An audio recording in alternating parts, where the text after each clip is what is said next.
Hey, gorgeous soul. Welcome to your February astrology, and it is a big one. We have Pluto, the Lord of Transformation, the big transformer.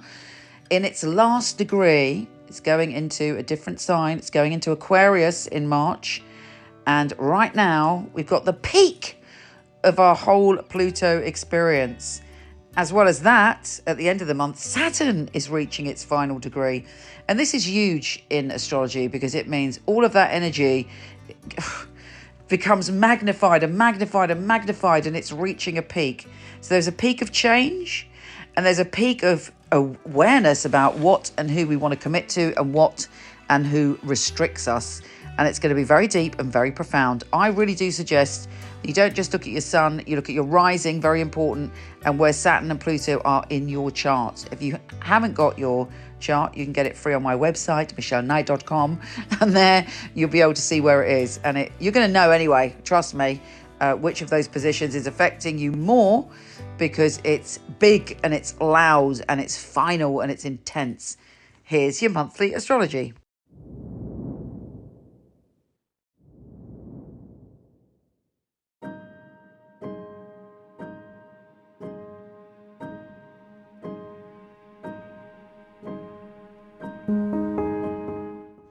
Hey, fabulous Leo. This is it, baby. You got a full moon in your sign. Oh, yeah. There is a peak experience. You are feeling all the feels, and you are thinking about your identity, who you are in the world, and the moon is showering you in psychic intuition, and it's giving you a great golden arrow into the direction that will help you come into your power. And hopefully you're feeling jolly and you're feeling reborn in some way. There's an added layer of energy. If you are feeling a bit vulnerable, you might feel it quite strongly on that full moon. But the moon is cradling you and will help you and nurture you to the next step. So keep that faith. Whatever's coming up, if something does come up, it may be because you blocked it, because you always want to be strong. Allow it to pass through you, because the next phase is very, very positive for you. Now, Mercury is entering Aquarius on the 11th, and it's taking you into a point where you start to think about your relationships, your friendships, all those people that are one-to-one close to you. And you're able to express yourself much more clearly at that time. And you may even have a very, very deep conversation with somebody else, and you're able to talk and express yourself in a new and different way. So open your arms up to possibility. Open your arms up to the truth in your heart. Open your arms up to trust in your closest relationships.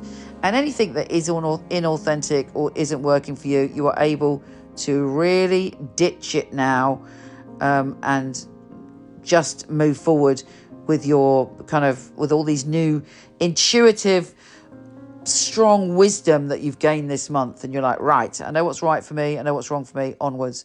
And thankfully, Jupiter trine the moon on Valentine's Day is giving you a boost. You should have a day on the 14th where you're feeling adventurous, funny, creative. There should be lots of laughter around you, and you're exploring the world in a new way. And of course, astrology isn't necessarily predictive. I use astrology as like a magical toolbox. When I know, for instance, that energy is coming, I will pull that down to me and use it in my life. So think of how you can have an adventurous, creative and joyful 14th of February, and you'll be supported by the planets. But you're making commitments to new things this month, and you're very happy about it. When the sun enters Pisces, you're going into a phase from the 18th where you're looking at life, death, rebirth, and you're thinking about your power in the world. And the new supermoon is going to help you release any fears and surrender any fears. It's also a great time for manifesting and casting out your desires to the universe and say, yes, I am ready to come into my power. I'm ready to be powerful. Even if you are powerful, it's a whole nother layer of power. But if there's any grief, is there any fear, if there's any sort of primal emotions or things that are blocking you connected to life, death, rebirth, sex, obsession, money, power and powerlessness, You know, you can let go of that on that new supermoon. When Venus enters Aries on the 20th, it's a great time for you. You're feeling like you want to explore, you want to adventure, you want to feast on life, and you should get the opportunity. Also, if there's been any relationships or one-to-one friendships or business partnerships that have occurred since early 2009, late 2008, that have been a big learning experience for you, you're able to take that lesson now and let it go in some way, or turn it into something that's positive for you. Because, you know, with Saturn reaching that 29th degree, all the energy is really high. There's likely to be either you felt restricted by a relationship, or you committed to it and it's now going to change direction. It could deepen. It's the direction that it changes could be any which way, but you've learned something, you've committed a part of yourself to something, and very soon you're moving on. Take care, gorgeous, and I'll speak to you soon.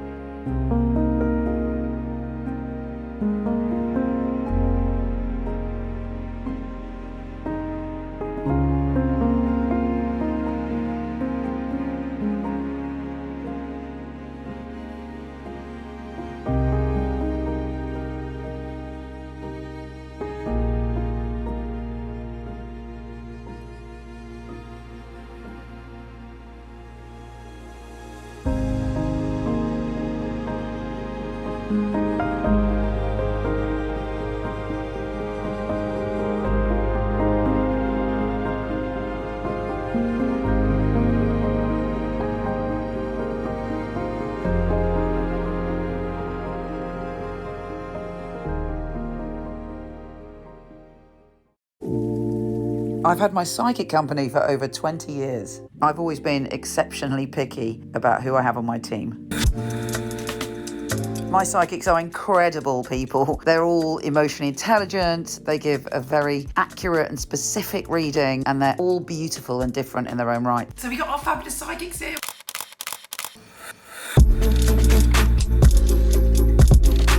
My psychics go through 5 rigorous tests, including one with me, and then we get to meet. I love meeting the readers. And we make a film showcasing their unique skills. Sharon P. Here, we're doing filming. So are you excited? Just relax, be yourself. Open up your heart.